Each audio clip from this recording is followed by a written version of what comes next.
कुछ जंगली शेरों ने मिलकर एक गधे का शिकार किया, लेकिन उनमें से एक शेर ने कहा, इसे मारो मत, मेरे पास इसको लेकर एक बेहतरीन योजना है। उस योजना के तहत शेरों ने गधे को अपने साथ रखा, उसकी देखभाल करके उसका विश्वास जीत लिया। फिर एक दिन उसे वापस गधों के समाज में भेज दिया, पर इस बार वो गधा एक गधे की तरह नहीं, बल्कि वो एक शेर के समान गधों का राजा बनकर वापस आया था, जिसके पीछे सभी शेरों का साथ था। इसलिए बाकी सारे गधे इससे डरने लगे और उसके खिलाफ बोलने से कतराने लगे। अब शेर जब जब उस गधों के झुंड को देखने आते, ये गधा अपने समुदाय के गधे को शेरों को खाने के लिए दे देता। ये गधा गधों के बीच तो एक शेर जितना ताकतवर बन गया था, लेकिन शेरों के बीच वो अब भी एक गधा ही था।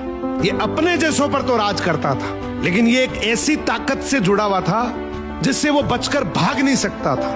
इसने हजारों मासूम गधों की कुर्बानी दी, सिर्फ ये सोचकर कि इससे मैं और ज्यादा ताकतवर बन जाऊंगा। एक दिन ऐसा आया कि सभी गधों ने एकजुट होकर उसका विरोध किया और ये ठान लिया कि इस बार शेर जब भी शिकार करने के लिए आएंगे तो हम में से कोई नहीं जाएगा, चाहे उसका परिणाम कुछ भी हो।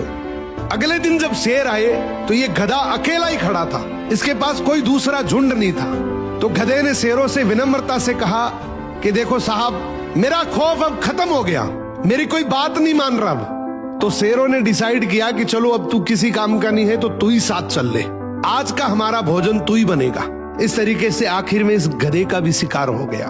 हर समाज के अंदर एक ऐसा गधा जरूर होता है जो अपने लालच के लिए, अपनी ताकत बढ़ाने के लिए अपने ही समाज को दांव पर लगा देता है।